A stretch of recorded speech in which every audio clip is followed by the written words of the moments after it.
Rupankar Sanyal, always remember যে আমার জন্যই তুমি তোমার বাবার সম্পত্তির থেকে বঞ্চিত হলে না।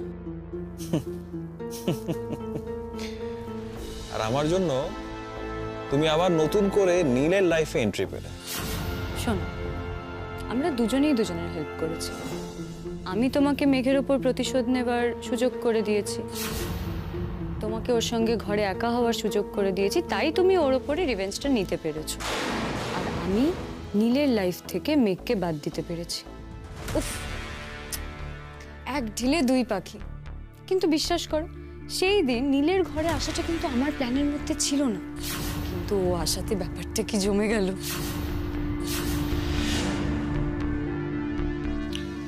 তাহলে দাঁড়াচ্ছে যে আমরা দুজনের বিপদের বন্ধু, রাইট? অফকোর্স, কিন্তু একটা কথা মাথায় রাখবে, আমি তোমার অনেক বেশি উপকার করেছি। এই যে গাঙ্গুলি বাড়িতে তোমার ব্যাপারে ভালো ভালো কথা বলে তোমাকে প্রমোট করে ঘিনির মতো একটা বোকা গাধা বউ ঠিক করে দিলাম আমি তোমার জন্য। এমন একটা মেয়ে যাকে তুমি যা বলবে সে সেটাই বিশ্বাস করবে। ওয়াও।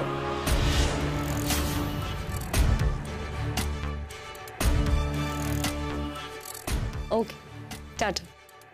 Okay, bye by.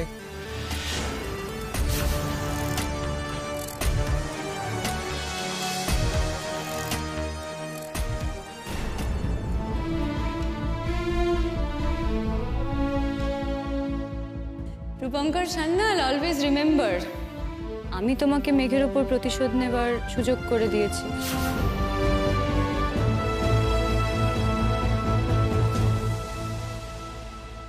তোমাকে ওর সঙ্গে ঘরে একা হওয়ার সুযোগ করে দিয়েছি, তাই তুমি ওর ওপরে রিভেঞ্জটা নিতে পেরেছো। কে জানে কার প্রাণ ভোমরা অন্য কারো কাছে, কে হয়েছে ব্যথার। সেই দিন নীলের ঘরে আসাটা কিন্তু আমার প্ল্যানের মধ্যে ছিল না, কিন্তু ও আসাতে ব্যাপারটা কি জমে গেল। আমি যে দেখেছি সেটা দেখার আগে আমি কেন অন্ধ হয়ে গেলাম না, আমি সেটাই ভাবছি। আচ্ছা, বিশ্বাস করে মানে করতে বাধ্য হয়, এমন কিচ্ছু করা যায় না। বলা যায় ঠাম্মি, সকলে যাতে বিশ্বাস করে এমন করে বলা যায়, কিন্তু তার জন্য হয়তো আমাকে একটু অন্যায় পথে যেতে হবে। যেতে হলে আমি যাব, কিন্তু এরকম অন্যায় আমি হতে দেব না ঠাম্মি।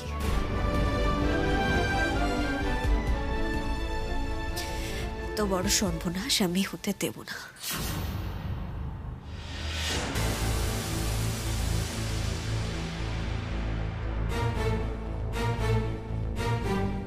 গিনি আর রূপের বিয়েটা একবার হোক, তারপর নীল তোমার ডিভোর্সের ব্যাপারটা নিয়ে আমাকে। দিদি ভাই,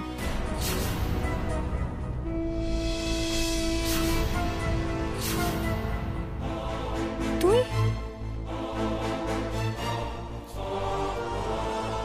কি হলো, ইউনিভার্সিটি ছুটি হয়ে গেল নাকি? না, ক্লাস করতে ইচ্ছে করলো না তাই। হোয়াট? তো প্রথমবার শুনলাম মেঘের নাকি ক্লাস করতে ইচ্ছা হলো না। তা কেন? তুই কি প্রেমে পড়েছিস কারো? ওই জিষ্ণু ছেলেটা, তাই না? আমি শিওর ওই ছেলেটাই। আচ্ছা, তোর তো বেশ দারুণ উন্নতি হচ্ছে, তাই নতুন লাভ লাইফের আপডেট আমাকে দিবি না? বল। সেরকম কিছু থাকলে নিশ্চয়ই দিতাম। যাকে কি হয়েছে সেটা বল। মা বললো তোর নাকি শরীর খারাপ। এড়িয়ে গেলি কেন কথাটা? তোর কি লজ্জা লাগছে জিষ্ণুর কথা শুনে? দেখ, লজ্জা পাওয়ার মতন এখনো কিছু ঘটেনি। আর আমি একটু গুরুজির কাছে যাব বিকেলে, উনি তো এখন বাড়ি নেই। যাকে তোর কি হয়েছে সেটা বল। তোর কি আগের মতন ভেতরে ভেতরে অস্বস্তি হচ্ছে? কেন ভয় পাচ্ছিস? তোকে যদি আবার রক্ত দিতে হয়? ভয় পেয়ে লাভটা কি বলতো? দিতে হলে তো দিতেই হবে। না, অনেকদিন হয়ে গেছে তো, হয়তো অভ্যেস নেই আর। তুই নেগেটিভটা কেন ভাবছিস বলতো? এমনও তো হতে পারে যে ওষুধ খেয়ে সবটা ঠিক হয়ে গেল। মেঘ, প্লিজ তুই আমার জন্য এটাই প্রে কর। আমার এরকম শুয়ে থাকলে চলবে না। গিনির বিয়েতে আমার এত কাজ, আজ বাদে কাল গিনির আশীর্বাদ। মা বললো তোকে ওষুধগুলো খেয়ে নিতে, তুই ওগুলো খেয়ে একটু ঘুমিয়ে পড়, তোর রেস্টের দরকার। আমি না থাকলে বোধহয় গিনির বিয়েটাই হতো না, জানিস তো। ওরা সব কিছুর জন্য আমার উপর ডিপেন্ডেন্ট, শাড়ি, জামা, কি বলে খাবারের মেনু, ডেকোরেশন, সব কিছু। দিদি ভাই, ওষুধগুলো খেয়ে নে আর খেয়ে একটু রেস্ট কর, পারলে ফোনটা সাইলেন্ট করে দে। ধর। এই ফোনটা সাইলেন্ট করব কি করে? ওদের যদি আমাকে দরকার হয়, আরে ওদের আলমারিতে কোথায় কি রাখা আছে সেটাও আমিই জানি। ঠিক আছে, এখন খেয়ে নে, নেহা কর। আচ্ছা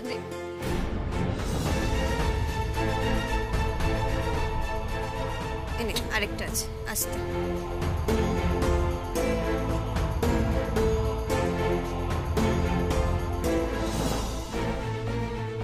ঠিক আছে, রেস্ট কর, আমি দরজাটা ভেজিয়ে দিয়ে যাচ্ছি।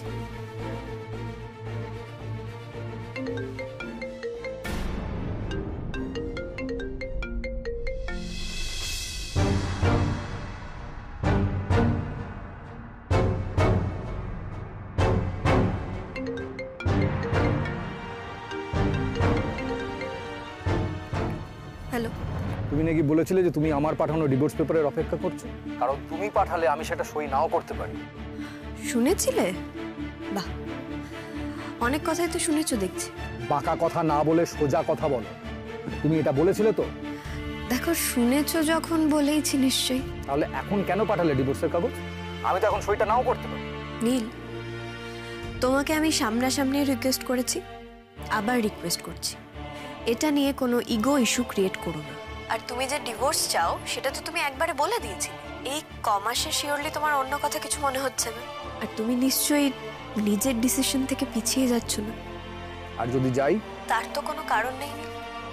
এই গত কয়েকদিনে তো তোমার আর আমার মধ্যে শুধু তিক্ততাই বেড়েছে। আর কেন বেড়েছে তার কারণটা হলো এখনো তোমার আর আমার মধ্যে একটা আইনি সম্পর্ক থেকে গেছে।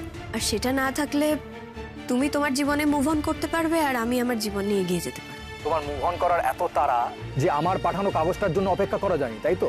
তুমি অনেক দেরি করে ফেলেছো নীল, আর তোমার এই দেরিটা হয়তো অন্য কাউকে বড্ড কষ্ট দিচ্ছে। কেউ হয়তো তোমার জন্য অপেক্ষা করে আছে, আশা করে আছো তোমার থেকে কিছু, আর সেই আশাটা হয়তো তুমিই দিচ্ছ। আর দেখো, বারবার তো এরকম কারোর আশা চুরমার করতে পারো না তুমি। কার কথা বলছো তুমি?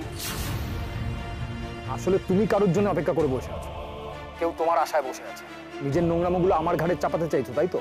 নীল, কোনোদিন যদি কেউ আমার জন্য অপেক্ষা করে বা আমি কারোর জন্য অপেক্ষা করি, একটা কথা জেনে রেখো, সেটায় কোনো নোংরামও কখনো থাকবে না।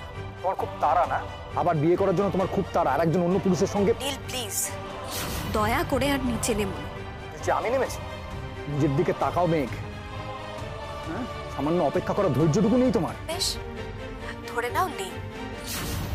একটা সামান্য কাগজ পাঠাতে তোমার এত দেরি হচ্ছে বলেই তো আমি পাঠাতে বাধ্য হলাম, কারণ তোমাকে সেটা জিজ্ঞেস করার মতন অবস্থাতেও নেই যে কবে কাগজটা পাঠাবো। একটা ডিভোর্সের কাগজ তোমার কাছে সামান্য কাগজ হলো?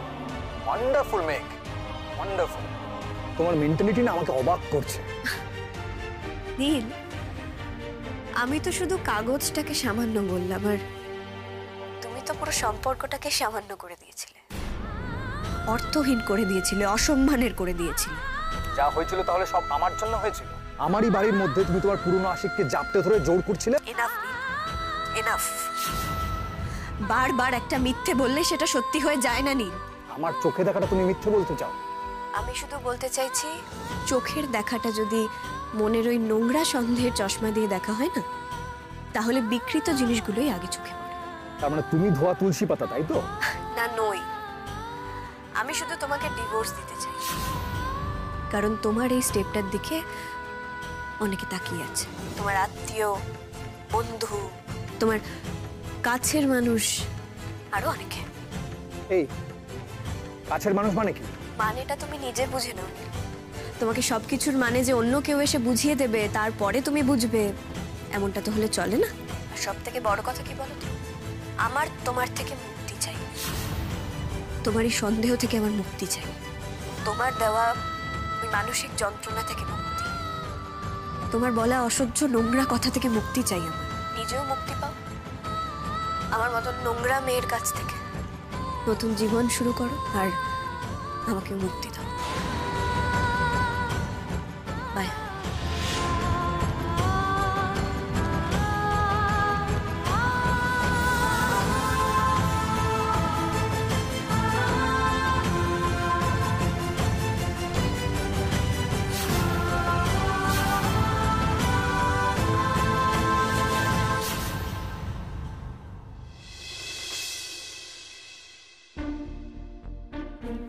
কোথাও বেরোচ্ছিস?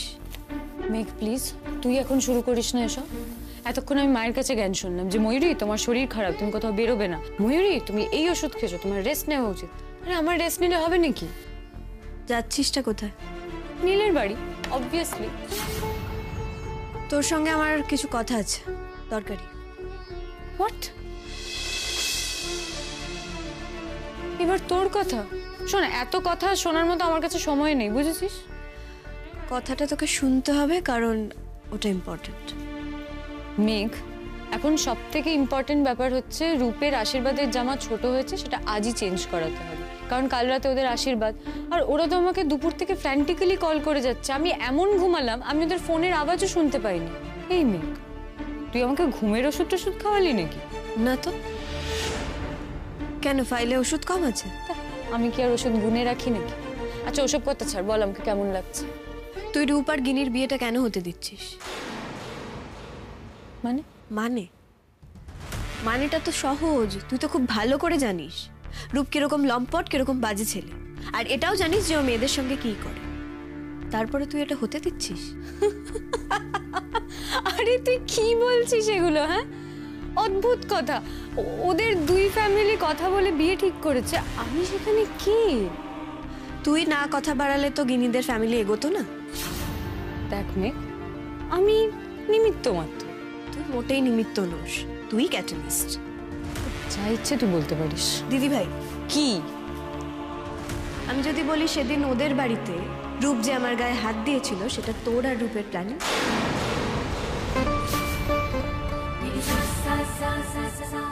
তুই যে আমাকে কফি করতে বলেছিলি সেটাও তোর প্ল্যানিং? আর আমাকে সকলের সামনে ছোট করাটাও তোর আরেকটা প্ল্যানিং?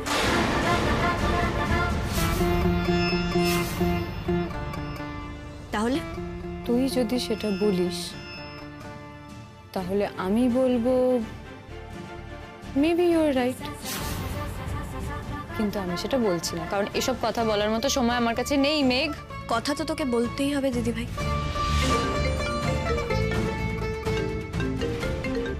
হ্যাঁ হ্যাঁ হ্যাঁ আমি আসছি। আরে না না, তোমাদের আর পিক করতে আসতে হবে না। আরে জেঠিমনির সঙ্গে তো আমাকে দেখা করতেই হবে। আরে না না, ঠিক আছে ঠিক আছে।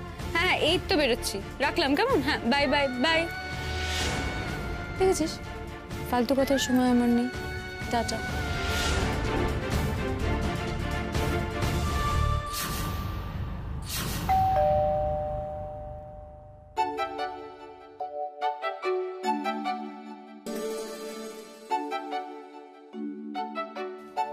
এই তো এসে গেছে আমাদের মুশকিল আসান। এসো এসো এসো। এই যে ব্যাস, আর আমার কোনো টেনশন নেই। কেন, টেনশনের আবার কি হলো? আসলে ময়ূরী, নীলের তো তোমাদের নিয়ে বেরোবার কথা ছিল, তাই না? জানি না হঠাৎ কি হলো, মুখ বেজার করে বাড়িতে এলো, তারপরে ঘরে চলে গেল, এখন তো বলছে বেরোবেই না। কেন মেজাজ করে ফিরেছে কেন? কি করে জানবো বলো, সে তো দরজা বন্ধ করে বসে আছে। এই ময়ূরীদি, তুমি প্লিজ একবার ওপরে চলো, দাদা ভাইকে বোঝাও। দেখো আজ না গেলে তো প্রবলেম হয়ে যাবে। কাল সানডে আর কালই আশীর্বাদ, কোনো দোকান খুলবে না তো। দেখো তুমি ছেলেটাকে গিয়ে বোঝাতে পারো কিনা। আজকে তো লালেরও আসতে দেরি হবে। সে কি কথা? আরে এরকম করলে কি করে হবে? না না, বরের যেমন সমস্যা হয়েছে আমাদের তো যেতেই হবে। আচ্ছা ঠিক আছে, চলো আমি দেখছি, আমি বলতে দরজা খোলে নাকি। গিনি এসো, চলো আয়।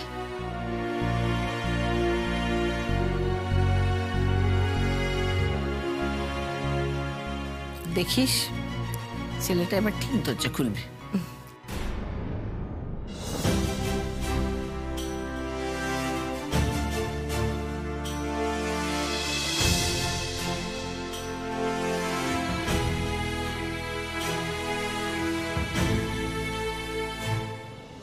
আমি তো শুধু কাগজটাকে সামান্য বললাম, আর তুমি তো পুরো সম্পর্কটাকে সামান্য করে দিয়েছিলে, অর্থহীন করে দিয়েছিলে, অসম্মানের করে দিয়েছিলে।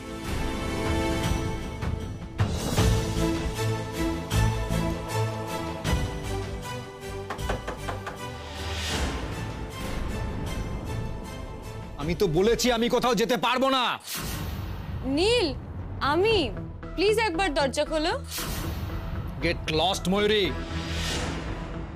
আচ্ছা ঠিক আছে নীল, তোমাকে কোথাও যেতে হবে না, কিচ্ছু করতে হবে না, আমি ওদের সঙ্গে শপিং এ যাব। তুমি একবার দরজাটা খোলো প্লিজ। কি বলছো কি ময়ূরীদি? দাদা ভাই না গেলে তো। দাঁড়াও এক সেকেন্ড। নীল, নীল তুমি যদি এভাবে দরজা বন্ধ করে ঘরে বসে থাকো বাচ্চাদের মতো, তাহলে বাড়ির লোকে কি করবে বলো তো? আশ্চর্য ব্যবহার করছো নীল। তোমার মেজাজ কোন কারণে খারাপ হয়েছে আমরা কিছু করতে পারবো না কি, তোমাকে হেল্প করতে পারবো না কি, সেটা তো আমাদের বুঝতে হবে বলো। তোমাকে তো সেটা বলতে হবে। গেটটা খোলো না। Please leave me alone. আমাকে তোমরা প্লিজ একা ছেড়ে দাও। নীল, এ বাড়িতে কেউ এত স্বার্থপর নয় যে তোমাকে এইভাবে কষ্ট পেতে দেখে তোমাকে এই হালেই ছেড়ে দেবে, বুঝেছো? নীল প্লিজ দরজা খোলো, প্লিজ দরজা খোলো। দেখো এটা তোমার পার্সোনাল স্পেসে ইন্টারফেয়ার করা ভেবো না কিন্তু। দেখো জেঠিমণি কাকিমণি এরা কেউ তোমার খারাপ চায় না, বুঝেছো? তুমি তাদের সঙ্গে এটা করতে পারো না। খোলো দরজাটা। নীল, নীল দেখো সবাই কিরম দুশ্চিন্তা করছে, কালকে বাড়িতে এরম আনন্দের একটা অনুষ্ঠান আছে। নীল বোঝার চেষ্টা করো, তোমার ছোট বোনের বিয়ের আশীর্বাদ আছে কালকে।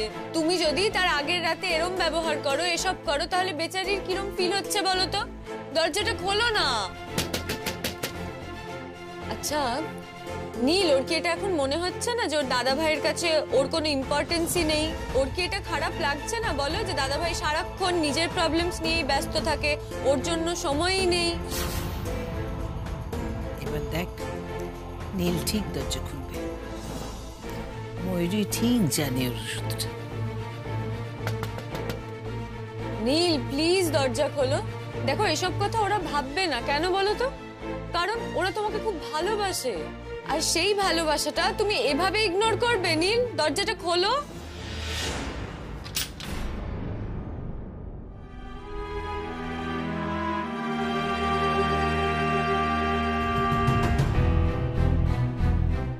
আমাকে রেডি হতে 5 মিনিট সময় দিতে পারবে? শিওর। ঠিক আছে, আমরা নিচে গিয়ে অপেক্ষা করছি, তাড়াতাড়ি রেডি হয়ে আয়। ময়ূরী কফি খাবে তো? খেতেই হবে। স্যারের দরজা খোলাতে আমার বেশ এফর্ট লেগেছে, বুঝলে তো? চলো। 1 মিনিট, মা আমার তোমাকে একটা জিনিস দেওয়ার আছে। কি জিনিস? এটা মেঘ পাঠিয়েছে। Divorce petition.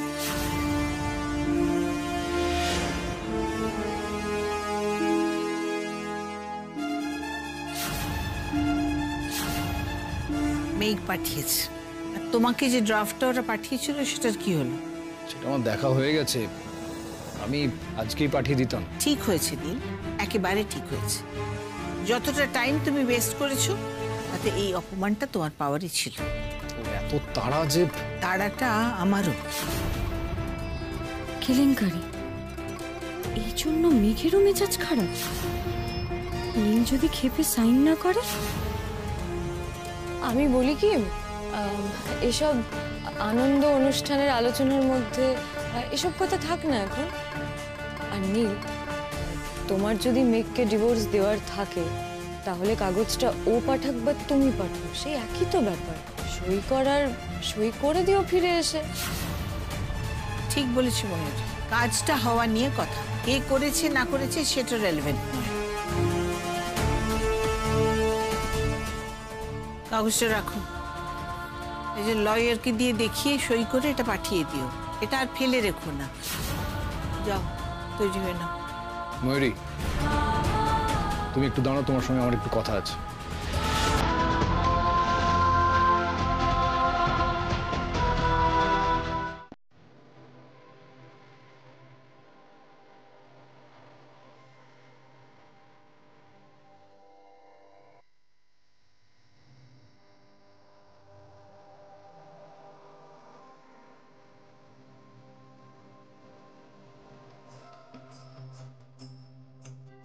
তোমাকে ভালোবেসে কোথায় যাব?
কি হলো, তুমি গান থামালে কেন?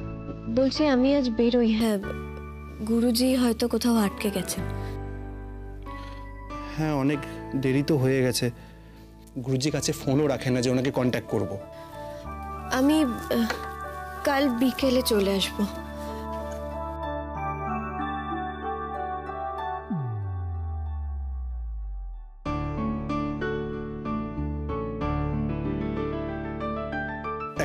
একটা কথা জিজ্ঞেস করব? করো, তবে উত্তর দেওয়া না দেওয়াটা আমার উপর। বুঝে গেলে যে একটা পার্সোনাল প্রশ্ন করতে চাইছি। হ্যাঁ, কারণ প্রশ্ন করার আগে যেভাবে চোরের মতন তাকাচ্ছিলে। আচ্ছা, সোজাসুজিভাবে জিজ্ঞেস করতে পারি? বাজে কৌতূহল বলতে পারো। দেখো, অনেক ভূমিকা করেছো, এবার পয়েন্টে এসো। তোমার বর কোথায়? কেন, তার বাড়িতে। ধুর, তার বাড়িটা কোথায়? আচ্ছা, একটা কথা বলো তো, সে কি পছন্দ করে না তুমি গান গাও? সেটা কেন মনে হলো?